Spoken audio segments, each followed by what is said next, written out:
Assalamualaikum warahmatullahi wabarakatuh. Waalaikumsalam warahmatullahi wabarakatuh. Alhamdulillahirrahmanirrahim. Salatu wassalamu ala asrofil anbiya wal mursalin Sayyidina Muhammadin nabiyil ummi wa ala alihi wa sahbihi ajmain. Amma ba'du.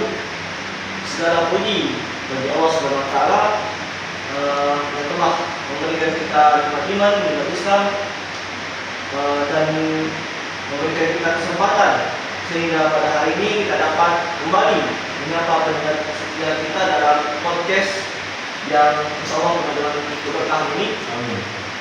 Salawat serta salam marilah kita panjatkan kepada Nabi alam dan besar kita Nabi Muhammad Sallallahu alaihi wasallam dengan mengucapkan Allahumma shalli ala sayyidina Muhammad wa ala alihi sayyidina Muhammad. Sahabat yang dikasihi Islam, pada episode kali ini kita akan membahas tema yang sangat menarik, yaitu sumber-sumber pendidikan Islam.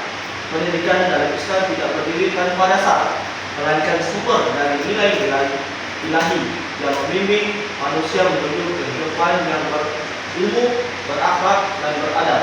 Lalu apa saja sih sumber utama pendidikan Islam dan bagaimana perannya dalam membentuk kepribadian seorang?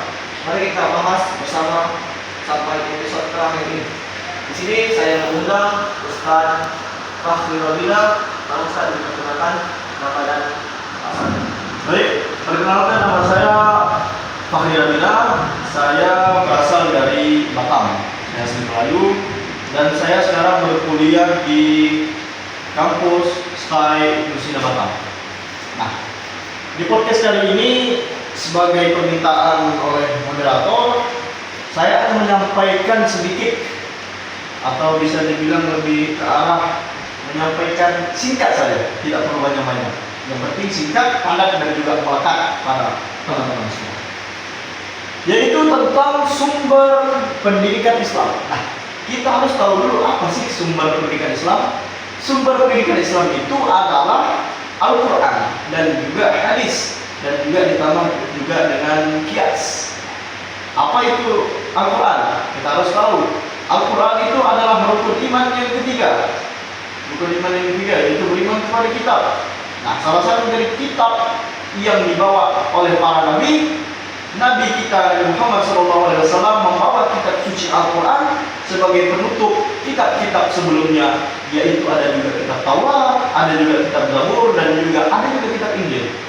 Dan ketiga kitab tersebut telah ditambahkan dan digabungkan menjadi satu, dan sekarang kita pegang menjadi kitab suci Al-Quran yang sekarang dibaca oleh semua umat Islam, yang dibaca semua umat Muslim, yang dibaca ketika kita sedang melaksanakan sholat juga dibaca. Ada nama surat Al-Fatihah dan juga surat-surat lainnya. Al-Quran sekarang menjadi sumber pendidikan Islam. Nah, itulah salah satu sumber pendidikan Islam. Pertama ada Al-Quran, lalu kemudian yang kedua ada hadis. Kita harus mengetahui juga apa itu hadis. Hadis adalah perkataan, ucapan, perilaku Nabi yang dilakukan oleh Rasulullah SAW agar kita mencontohkan kebaikan-kebaikan dari Rasulullah SAW. Seperti hadis riwayat Tirmizi, hadis riwayat Muslim, hadis riwayat Al-Ghazali, dan lain sebagainya. Jadi kita berpeganglah pada Al-Quran dan hadis agar hidup kita menjadi tenang, agar hidup kita menjadi bermakna, agar kita selamat di dunia dan juga akhirat. Dalam kedua tersebut kita juga harus mengambil pendapat para ulama, yaitu qiyas, ijtihad. Kita harus mengambil semua pendapat para ulama-ulama, kita saring, kita teliti, kita ambil yang baik-baik, dan juga kita ambil yang bisa kita jadikan pedoman dalam hidup kita sehingga kita selamat dunia dan juga akhirat. Baik, saya akan bertanya kepada Ustaz, bagaimana sih pendapat Ustaz tentang sumber pendidikan Islam untuk membentuk pendidikan di era modern ini? Sumber pendidikan di era modern. Oke, baik. Begini, kita harus tahu dulu maksud dari modern ini apa? Apakah di zaman sekarang atau lebih ke arah digital, guys? Di zaman sekarang. Zaman sekarang. Nah, di zaman sekarang ini sumber pendidikan Islam itu kan ada tiga, yaitu Al-Quran, hadis, dan juga ijtihad. sekarang kita ketika membaca Al-Quran, kita bisa menggunakan yang namanya handphone.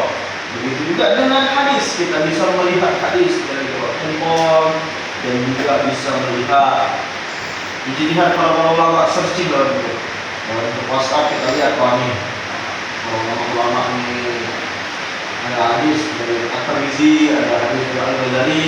Kita bisa menggunakan digitalisasi pada zaman sekarang dengan menggunakan handphone, laptop, komputer dan lain sebagainya.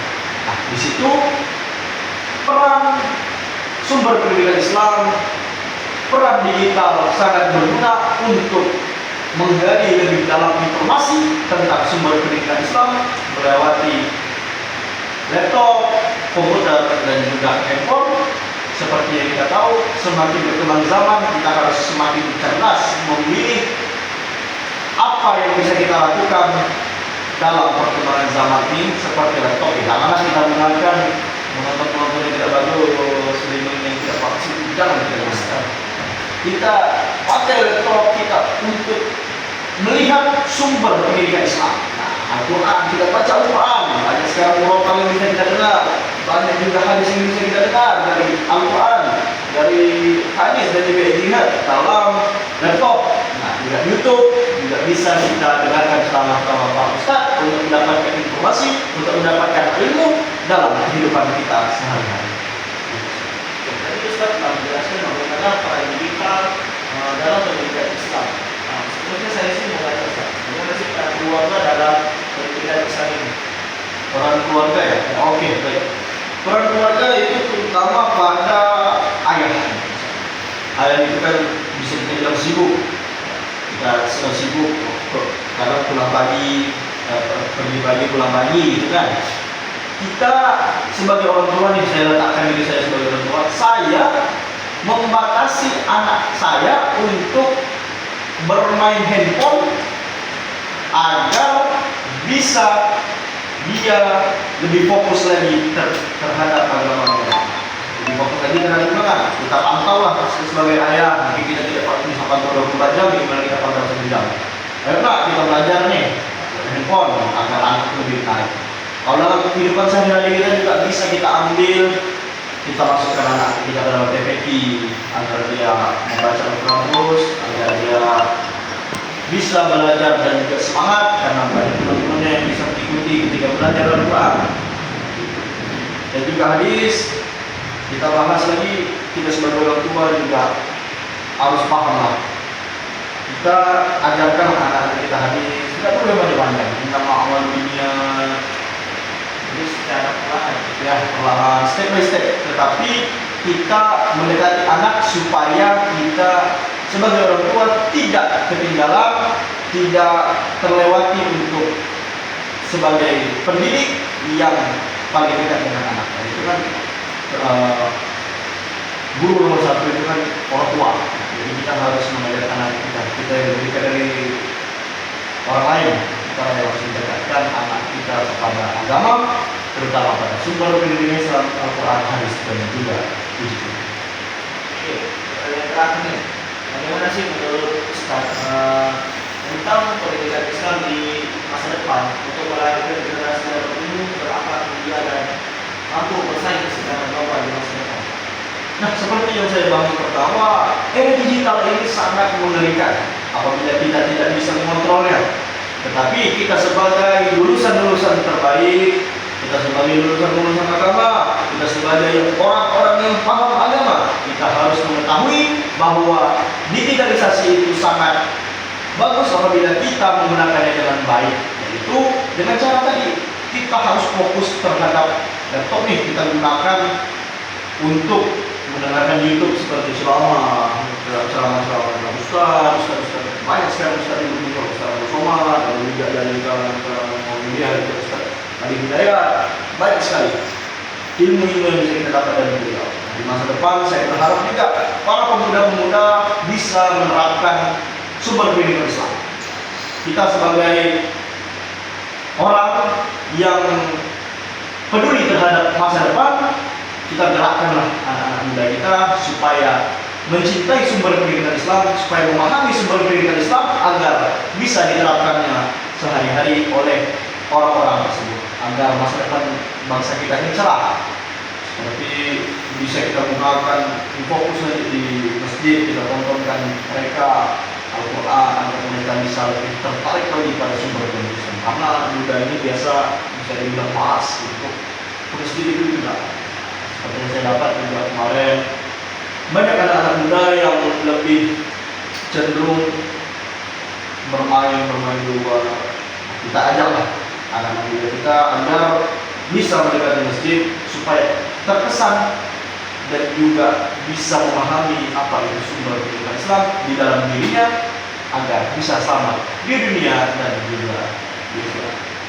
Begitu.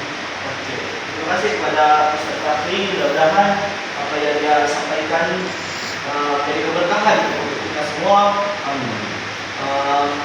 Oke, sampai segini saja topik kita pada kesempatan kali ini. Mudah-mudahan apa yang kita cerita pada hari ini menjadi suatu keberkahan di masa depan yang akan datang. Amin. Dan juga anak Anda bisa lebih tertarik lagi pada masjid, bisa tertarik lagi pada sumber kehidupan Islam. Kita pahami juga agar kita mendapatkan rahmat ketika orang membaca Al-Quran, ketika orang membaca hadis, ketika orang menyampaikan ijtihad para ulama, agar mereka mendapatkan rahmat di sisi Allah Subhanahu wa taala.